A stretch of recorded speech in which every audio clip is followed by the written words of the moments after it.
Gentlemen, betrayal is as old as power itself. In the Ides of March, not only did the daggers of my senators pierce my body, but their betrayal pierced my heart. The trust I placed in my closest allies, Brutus among them, became my undoing. What say you, leaders of the modern realm? Does betrayal still haunt the corridors of power as it did in Rome? Betrayal, Julius, has not aged a day since your Rome. In my time, loyalty is a currency as valuable as oil and gold. It buys silence, compliance, and allegiance. However, as the stakes rise, so does the temptation to betray. Leaders must anticipate it, manage it, and sometimes orchestrate it to steer their course through troubled waters. But Vladimir, isn't the act of anticipating betrayal itself a betrayal of any natural loyalty? I stood loyal to a cause, to a nation, until I saw the shadows of betrayal fall over my men. When the state turned its back, we had to carve our own path. Betrayal, then, is it not also a survival instinct? Intriguing, Yevgeny. You suggest betrayal as a defensive act, not just an offensive weapon. In the Senate, I too used betrayal as a tool to unseat my enemies.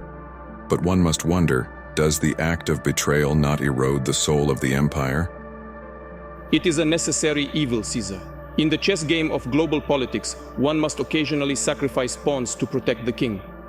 Betrayal is merely a move in this game, albeit a painful one. Yet, it is essential to maintaining the balance of power. Vladimir, your chess game costs lives. When I led the Wagner group into rebellion, it was not out of a desire to betray, but to rectify what the state had betrayed: the trust and lives of its warriors. If betrayal by the state is justifiable, so is rebellion against such betrayal. A cycle of betrayal and retribution, then. It seems the fabric of governance is woven with these threads.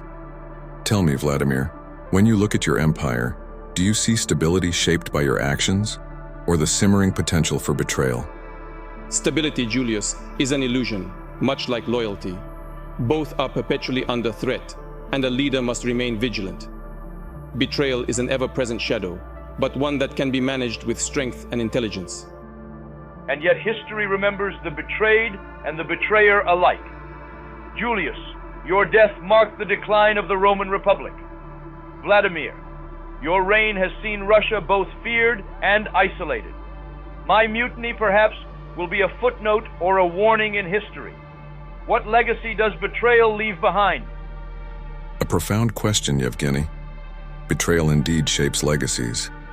It can either be seen as a strategic necessity or a moral failing. History is the judge, and it is often unkind. As leaders, we must live with the choices we make, including whom we betray and why. The goal is to ensure that the state endures beyond our mortal coils. Then let us hope that history remembers us not for our betrayals, but for what we built despite them. As we ponder the legacies left by acts of betrayal, let us consider the societies we govern. How do the people perceive our actions? Do they view them through the lens of necessity, or do they see us as tyrants and traitors? Public perception is often a reflection of the narrative we help shape. In modern times, media plays a crucial role in this. The portrayal of leadership actions, whether as necessary or tyrannical, can sway public opinion significantly. Ultimately, it's about controlling the narrative to maintain power and justify actions that others might view as betrayals. In the digital age, controlling the narrative is indeed powerful. Yet, there's an undercurrent of truth that always seems to surface. Despite attempts to mold perception, the people often sense the truth of what is done in their name. The trust between the leader and the allied is delicate, and once broken, is hard to mend. That brings us to the heart of governance: trust. Without it, empires crumble, as mine did, as perhaps all will in time. The sustainability of power, then, hinges not just on the strategic use of betrayal, but also on maintaining the trust of those you govern. True, Julius. Yet trust must be balanced with fear and respect. A leader must wield enough power to deter betrayal from within, yet appear benevolent enough to maintain the public's trust. It's a delicate balance, where every act of betrayal we commit to protect the state must be carefully weighed against the potential erosion of trust. And what when the leader betrays? Who holds them accountable? In my case, when the state failed its warriors, it was up to me to step forward. Thus, a leader not only faces betrayal from allies, but must also be wary of inciting betrayal from those they lead. Indeed, the cyclical nature of betrayal and accountability is as old as governance itself. Each betrayal sets the stage for another. Each act of accountability sows seeds for future conflicts. As we navigate these treacherous waters, we must also consider the future. How will emerging technologies, global shifts in power, and changing human values affect the dynamics of betrayal and leadership?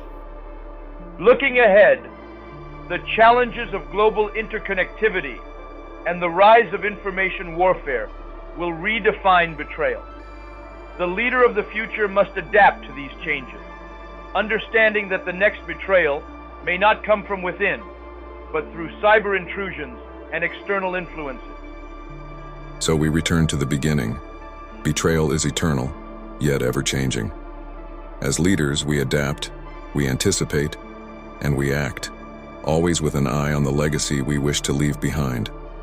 May history remember us for our triumphs as much as for our betrayals.